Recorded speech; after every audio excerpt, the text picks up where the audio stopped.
विधानसभा निवडणुकीसाठी 20 नोव्हेंबर रोजी मतदान प्रक्रिया पार पडली आणि विजयाचा गुलाल कोण उधळणार यावर चर्चा सुरू झाली आहे। अलिबागमध्ये महायुतीचे उमेदवार आमदार महेंद्र दळवी यांच्या विजयाचे बॅनर मतमोजणीच्या एक दिवस आधीच झळकलेत।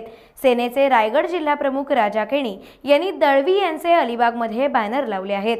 त्यांना विजयाची 100% खात्री असल्याचं दिसून येत आहे।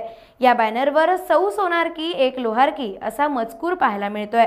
अलिबागच्या प्रवेशद्वारावर झळकणारे हे बॅनर सर्वांचंच लक्ष वेधून घेत आहेत।